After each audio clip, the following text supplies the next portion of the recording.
नमस्कार दोस्तों, स्वागत है आपका हमारे YouTube चैनल गाइड क्लासेस में। आज हम आपके लिए लेकर आए हैं भारत के इतिहास पर कुछ महत्वपूर्ण प्रश्नोत्तरी, जिसका आज हमारा ये पार्ट 3 है। अगर आपने अभी तक हमारे पिछले वीडियोज नहीं देखे हैं तो कृपया पहले उन वीडियोज को भी देख लीजिए। ये वीडियो आपके लगभग सभी कॉम्पिटिटिव एग्जाम्स के लिए उपयोगी है, जिसमें आपका भारत का इतिहास आता है। आइए आगे बढ़ते हैं प्रश्नों की ओर। प्रश्न नंबर 1, प्रसिद्ध 10 राजाओं का युद्ध किस नदी के तट पर लड़ा गया? गंगा, ब्रह्मपुत्र, कावेरी या परुष्णी? तो इसका सही उत्तर होगा ऑप्शन डी, परुष्णी। परुष्णी नदी, जिसी को अभी चेनाब नदी के नाम से भी जाना जाता है, इसी के तट पर प्रसिद्ध 10 राजाओं का युद्ध या इसी को दास राज्य युद्ध भी कहा जाता है। इस युद्ध के विजेता राजा सुदास तृत्सु जन से संबंधित थे। तो इसका सही उत्तर होगा ऑप्शन डी, परुष्णी। बढ़ते हैं आगे। यज्ञ संबंधी विधि विधानों का पता चलता है ऋग्वेद से, सामवेद से, ब्राह्मण ग्रंथ से, यजुर्वेद से। इसका सही उत्तर होगा ऑप्शन डी, यज्ञ विधि। जो भी इतने भी विधि विधान हुए प्राचीन काल में, उन सभी का पता हमें यजुर्वेद से चलता है। आइए, चरक संहिता नामक पुस्तक किस विषय से संबंधित है? राजनीति, अर्थशास्त्र, चिकित्सा और धर्म? तो इसका सही उत्तर होगा ऑप्शन सी, चिकित्सा।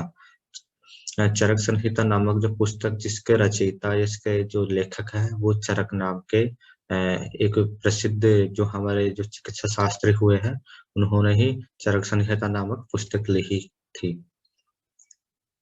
क्वेश्चन नंबर 4, निम्न में से कर्म का सिद्धांत किससे संबंधित है? न्याय से, मीमांसा से, वेदांत से, वैशेषिक से? तो इसका सही उत्तर होगा ऑप्शन बी, मीमांसा से। आइए आगे बढ़ते हैं। भारत के किस स्थल की खुदाई से लोहा धातु के प्रचलन के प्राचीनतम प्रमाण मिले हैं? तक्षशिला, अतरंजी खेड़ा, हस्तिनापुर, कौशाम्बी? इसका सही उत्तर होगा ऑप्शन बी, अतरंजी खेड़ा। अतरंजी खेड़ा से ही स्थल की खुदाई से लोहा धातु के प्रचलन के प्राचीनतम साक्ष्य मिले हैं, और अतरंजी खेड़ा वर्तमान उत्तर प्रदेश में आता है। आइए आगे बढ़ते हैं। वैदिक नदी कुभा या काबुल नदी का स्थान कहाँ निर्धारित होना चाहिए? अफगानिस्तान में, चीनी तुर्किस्तान में, पंजाब में और कश्मीर में? इसका सही उत्तर होगा ऑप्शन ए, अफगानिस्तान में। आइए क्वेश्चन नंबर 7 की ओर। साहित्य का इतिहास दर्शन ग्रंथ के लेखक का नाम है? डॉक्टर नलिन विलोचन शर्मा, डॉक्टर श्याम सुंदर दास, आचार्य रामचंद्र शुक्ल, डॉक्टर गुलाब राय? इसका सही उत्तर होगा option A, doctor Nalin विलोचन Sharma. इन्होंने ही साहित्य का इतिहास ग्रंथ नामक पुस्तक की रचना की थी। मकबरा निर्माण शैली का जन्मदाता किसे माना जाता है? बलबन, कुतुबुद्दीन ऐबक, इल्तुतमिश, रजिया सुल्तान? इसका सही उत्तर होगा ऑप्शन सी, इल्तुतमिश। इल्तुतमिश ने ही भारत में मकबरा निर्माण शैली की खोज की थी, और इसी को इस शैली का जन्मदाता माना जाता है। आइए बढ़ते हैं। किस शासक ने स्वयं को खलीफा घोषित किया था? नसीरुद्दीन, खुसरौ शाह, मुबारक खिलजी, अलाउद्दीन खिलजी और बलबन? इसका सही उत्तर होगा ऑप्शन बी, मुबारक खिलजी। मुबारक खिलजी अलाउद्दीन खिलजी के ही उत्तराधिकारी थे, जिन्होंने स्वयं को खलीफा घोषित कर लिया था। आइए आगे बढ़ते हैं। दिल्ली सल्तनत का पहला शासक कौन था जिसने दिल्ली को अपनी राजधानी बनाया था? आलम शाह, कुतुबुद्दीन ऐबक, इल्तुतमिश और रजिया सुल्तान? इसका सही उत्तर होगा ऑप्शन सी, इल्तुतमिश। इल्तुतमिश ने ही दिल्ली को अपनी पहली राजधानी बनाया था। इससे पूर्व जो सल्तनत की जो राजधानी थी वो लाहौर थी। आइए बढ़ते हैं आगे। सुल्तान चुने जाने के समय इल्तुतमिश भारत में किस प्रांत का गवर्नर था? लखनऊती, बदायूं, सिंध या कोई नहीं? तो इसका सही उत्तर होगा ऑप्शन बी, बदायूं, जो वर्तमान उत्तर प्रदेश का एक भाग है। आइए बढ़ते हैं आगे। पृथ्वीराज चौहान के विरुद्ध लड़ने के लिए किस राजपूत शासक ने मोहम्मद गोरी को आमंत्रित किया था? जयपाल, जयचंद्र, मूलराज और महिपाल? तो इसका सही उत्तर होगा ऑप्शन सी, जयचंद्र, जो कि कन्नौज का शासक था। इसने ही मोहम्मद गोरी को पृथ्वीराज चौहान के विरुद्ध लड़ने के लिए आमंत्रित किया था। मुगल वंश का छठा संस्थापक कौन था? जहांगीर, शाहजहां, औरंगजेब और दानियाल? तो इसका सही उत्तर होगा ऑप्शन सी, औरंगजेब। औरंगजेब ही मुगल वंश का छठा शासक था। आइए बढ़ते हैं। महमूद गजनवी के दरबार में रहते हुए किस विद्वान ने प्रसिद्ध ग्रंथ शाहनामा की रचना की? फारूकी, फिरदौसी, तूसी, अलबरूनी। इसका सही उत्तर होगा फिरदौसी। फिरदौसी महमूद गजनवी के दरबार में प्रसिद्ध संगीत वो ग्रंथ और ये कवि थे, लेखक थे। इन्होंने ही शाहनामा की रचना की थी। आइए बढ़ते हैं आगे। कुतुबुद्दीन ऐबक की मृत्यु किस तरह हुई? बीमारी से, युद्ध करते हुए, घोड़े से गिरकर या आत्महत्या के द्वारा? तो इसका सही उत्तर होगा ऑप्शन सी, घोड़े से गिरकर। कुतुबुद्दीन ऐबक गुलाम वंश का पहला राजा था। उसकी मृत्यु 1210 में चौगान खेलते समय घोड़े से गिरकर हो गई थी और यह एकमात्र ऐसा राजा हुआ है जिनकी मृत्यु घोड़े से गिरकर हुई है। आइए बढ़ते हैं आगे। दिल्ली सल्तनत की स्थापना कब हुई? 1164, 1206, 1208 और 1210। इसका सही उत्तर होगा ऑप्शन बी, 1206। 1206 में ही दिल्ली सल्तनत की स्थापना कुतुबुद्दीन ऐबक के द्वारा की गई थी। आइए बढ़ते हैं आगे की ओर। दक्षिण भारत में किस चोल शासक ने अपनी सर्वश्रेष्ठता स्थापित की थी? विजयालय ने, आदित्य प्रथम ने, राजराज प्रथम ने, परांतक प्रथम ने? तो इसका सही उत्तर होगा ऑप्शन डी, परांतक प्रथम ने। परांतक प्रथम का जो शासन काल आता है वो 907 ईस्वी से लेकर 953 ईस्वी तक का आता है। ये आदित्य प्रथम की मृत्यु के बाद ही चोल राजवंश की गद्दी पर बैठा था और इसने पांडे नरेश राज सिंह द्वितीय पर आक्रमण करके पांड्यों की राजधानी मदुरै पर अधिकार कर लिया था। आइए बढ़ते हैं आगे की ओर। निम्नलिखित में से कौन भक्ति आंदोलन का प्रस्तावक नहीं है? तुकाराम, त्यागराज, नागार्जुन और वल्लभाचार्य। तो इसका सही उत्तर होगा ऑप्शन सी, नागार्जुन। बाकी इनके अलावा तुकाराम, त्यागराम और वल्लभाचार्य भक्ति आंदोलन के प्रस्तावक थे। बढ़ते हैं आगे की ओर। निम्नलिखित में से कौन भक्ति आंदोलन निम्नलिखित में से किसने अहमदाबाद टेक्सटाइल लेबर एसोसिएशन की स्थापना की थी? महात्मा गांधी, सरदार पटेल, एन.एम. जोशी और जे.बी. कृपलानी। तो इसका सही उत्तर होगा ऑप्शन ए, महात्मा गांधी। महात्मा गांधी ने ही गुजरात के अहमदाबाद में अहमदाबाद टेक्सटाइल लेबर एसोसिएशन की स्थापना की थी। निम्नलिखित में से कौन सा क्षेत्र हैदराबाद कंटिजेंसी के बकाया राशि के न अदा करने पर अंग्रेजों द्वारा अधिकार में कर लिया गया था और वह कब्जा 1947 तक कायम रहा था? तो इसका option A Berar, option B Raipur और ऑप्शन सी उस्मानाबाद और ऑप्शन डी उत्तरी सरकार। तो इसका सही उत्तर होगा ऑप्शन ए बरार, जो कि हैदराबाद का एक भाग है। आइए बढ़ते हैं आगे की ओर। हीरा उत्खनन किससे संबंधित है? फतेहपुर सीकरी, आगरा, गोलकुंडा और लाहौर। तो इसका सही उत्तर होगा ऑप्शन सी, गोलकुंडा, जहां पर हीरा उत्खनन किया जाता है और गोलकुंडा वर्तमान उत्तर प्रदेश राज्य में है। भारतीय स्वतंत्रता आंदोलन के संबंध में उषा मेहता की ख्याति है। द्वितीय गोलमेज सम्मेलन में सहभागिता हेतु, भारत छोड़ो आंदोलन की वेला में गुप्त कांग्रेस रेडियो चलाने हेतु, आजाद हिंद फौज की एक टुकड़ी का नेतृत्व करने के कारण या जवाहरलाल नेहरू की अंतरिम सरकार के गठन में सहायक भूमिका के कारण? तो इसका सही उत्तर होगा ऑप्शन बी, भारत छोड़ो आंदोलन की वेला में गुप्त कांग्रेस रेडियो चलाने हेतु। आइए बढ़ते हैं। निम्नांकित में से किस शासक ने अपने सिक्कों पर यह अंकित किया था? प्रभुसत्ता हर व्यक्ति को नहीं दी जाती है बल्कि उसे दी जाती है जो चुना गया हो। इल्तुतमिश, अलाउद्दीन खिलजी, मोहम्मद तुगलक और बहलोल लोदी। इसका सही उत्तर था ऑप्शन सी, मोहम्मद तुगलक। इसने ही अपने सिक्कों पर उक्त प्रकार की किंवदंती जो थी वो उस पर अंकित करवाई थी कि प्रभुसत्ता हर व्यक्ति को नहीं दी जाती बल्कि उसे दी जाती है जो चुना गया हो। आइए बढ़ते हैं क्वेश्चन नंबर 24 की ओर।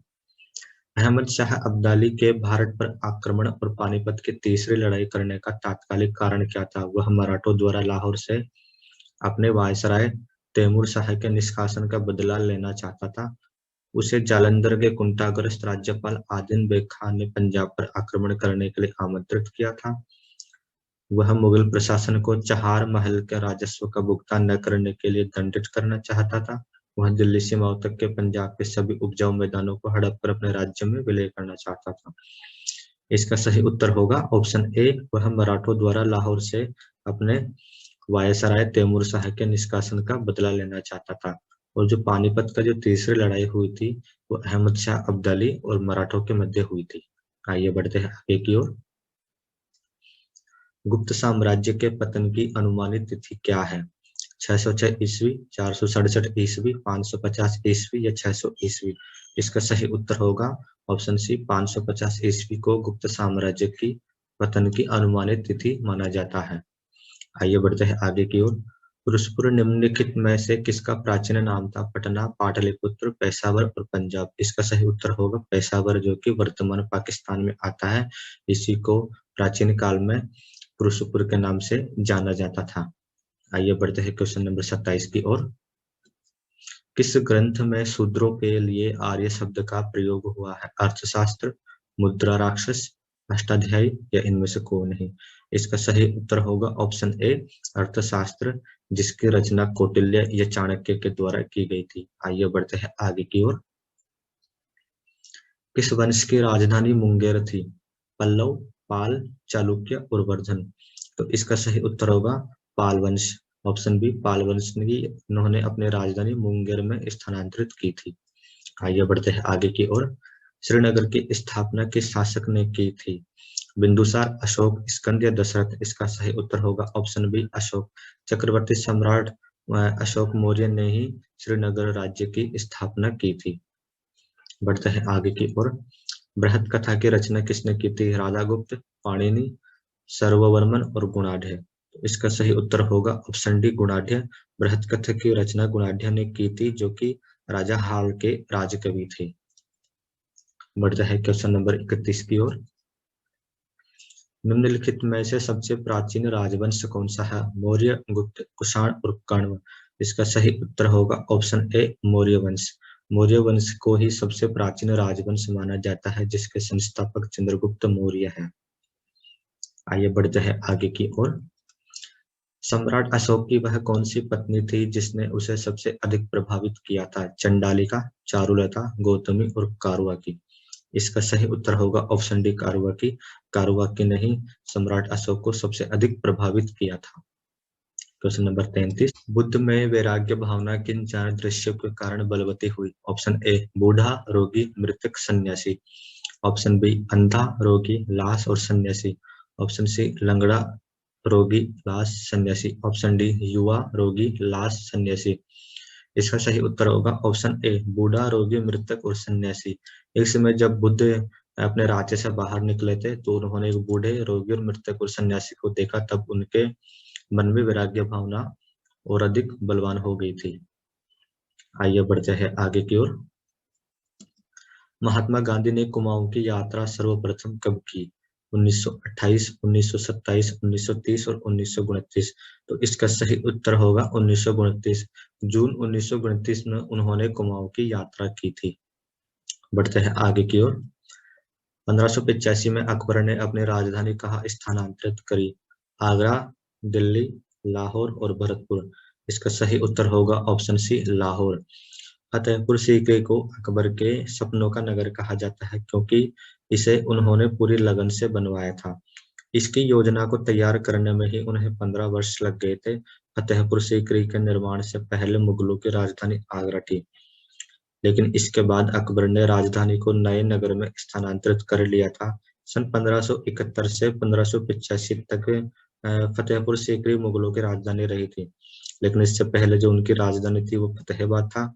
लेकिन 1573 में अकबर ने यहीं से गुजरात को फतह करने के लिए कूच किया था। गुजरात पर विजय पाकर लौटते समय उसने सीकरी का नाम फतेहपुर यानी विजयनगरी रख दिया था, जिसे आज हम फतेहपुर सीकरी के नाम से जानते हैं। लेकिन इस क्षेत्र में पानी की किल्लत और कुछ अन्य राजनीतिक कारणों के चलते अकबर यहाँ से लंबे समय तक नहीं रह पाए और 1585 में इसे छोड़कर लाहौर को अपनी राजधानी बना लिया था। चलते हैं आगे की ओर। इलेक्ट्रॉनिक वोटिंग मशीन का प्रयोग भारतीय चुनावों में कब प्रारंभ हुआ? 1998, 1999, 1996 और 1997।